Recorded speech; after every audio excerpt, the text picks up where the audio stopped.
Alright, let's get right into it. The whole conversation about whether WWE needs Triple H anymore is one that's been simmering for a while. And if you strip away the sentiment, the nostalgia, and the idea that he's somehow single-handedly carrying creative on his back, you can see why it's not as far-fetched as it sounds. WWE is in a position where the product is bigger than whoever is steering it, the brand is stronger than the booker, and if you really sit with that, you realize Triple H isn't essential to the company's future the way a lot of fans made him out to be when he first took over.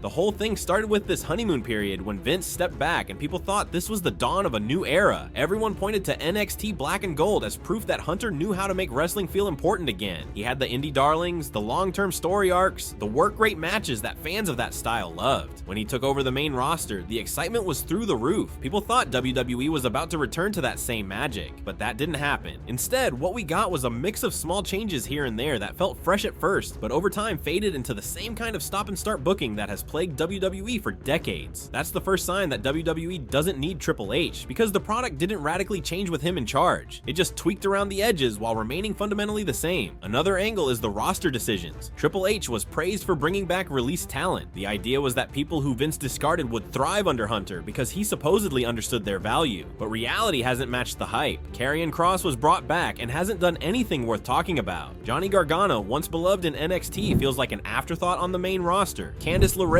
Dexter Lumis, even someone like Bronson Reed, they're just there. They exist, they wrestle, but they don't matter to the larger narrative, and that's the big problem. If the supposed Triple H visionaries can't become stars on his watch, then what is his real value? WWE doesn't need a guy who fills TV time with people who don't connect. The company needs stars who sell tickets, merchandise, and subscriptions, and so far, none of those Triple H guys are moving the needle. On the flip side, look at who's actually carrying WWE right now. Roman Reigns is still the biggest name, and he's a Vince project from the ground up. Cody Rhodes is the top babyface, and his momentum comes from leaving WWE, building himself in AEW, and returning with all that buzz. Not because Triple H elevated him. Seth Rollins, Becky Lynch, Rhea Ripley, Bianca Belair, all these names became stars long before Hunter's takeover. Even someone like LA Knight, who's gotten red hot, is more a product of crowd support than creative brilliance. That shows you plain as day that WWE isn't relying on Hunter's vision to create stars. The stars who shine the brightest are either established names or acts who got over despite the booking. If WWE were actually dependent on Triple H, his fingerprints would be all over the top draws, but they're not. The corporate side also makes Triple H feel unnecessary. WWE isn't a scrappy promotion fighting for survival. It's part of a massive entertainment conglomerate now, with Endeavor and TKO running the business side. What that means is the real money comes from billion-dollar TV deals, international partnerships, and spectacle shows in stadiums. Those deals aren't signed because Triple H booked a great storyline.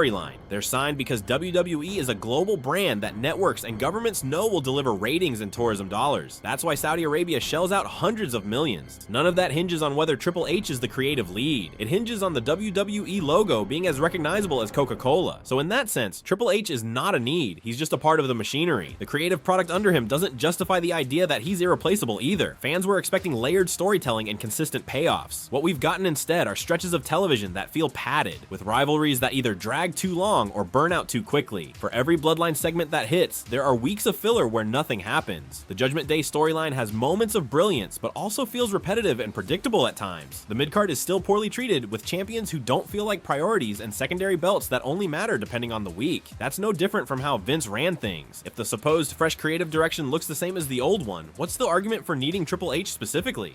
And let's be honest about something else. WWE doesn't need an individual genius booking every segment anymore. They've got teams of writers, producers, and corporate execs weighing in. It's a factory process. Even if Hunter walked away tomorrow, there are people ready to fill that role and keep the scripts coming. You could plug in someone else with experience. Shawn Michaels, a veteran producer, even a new face from the outside, and the machine would keep running. WWE isn't AEW, where one person's booking philosophy defines the whole product. WWE is an assembly line. Triple H being in charge adds branding and credibility to fans who liked his NXT run, but the product would still exist without him. You also can't ignore the fact that sometimes his decisions feel safe rather than bold. He hasn't taken risks to shake up the main event picture in a way that creates new megastars. Roman's still at the top and everyone else circles around him. The women's division, despite having incredible talent, feels directionless at times. The tag division got a boost with Sami Zayn and Kevin Owens for a bit, but it hasn't been consistently presented as a big deal. If Triple H was supposed to be this breath of fresh air, why does so much of the show feel stale? If the product still feels stagnant, WWE WWE doesn't need him to maintain that. Anyone can book safely and keep things predictable. Another thing to factor in is the nostalgia bias. Fans remember NXT Black and Gold as this golden age, but that was on a smaller stage. It was easier to make stories work when you were booking for a hardcore audience in front of 500 people at Full Sail. On the main roster, you're dealing with 3 hours of Raw, 2 hours of SmackDown, plus PLEs, international demands, and a much broader audience. The same tricks don't work, and Triple H hasn't proven that his brilliance scales up to this level. The myth of him as the savior is stronger than the reality of what he's delivered. WWE doesn't need a myth, it needs execution, and right now the execution doesn't feel revolutionary. Even the way the audience talks about Triple H has changed. At first he was Papa H, the guy who cared about the wrestlers and wanted to make the fans happy. Now you hear more and more frustration, people saying he's not pushing the right stars, that he's dragging out storylines, that he's falling into the same traps Vince did. That shift in perception shows that WWE doesn't gain the fan goodwill from him that it used to. When the audience stops believing you're the solution, you stop being essential. And if Hunter doesn't carry that aura anymore, WWE doesn't benefit from having him in that role. The biggest argument against him being necessary is how WWE's business is doing regardless of his creative output.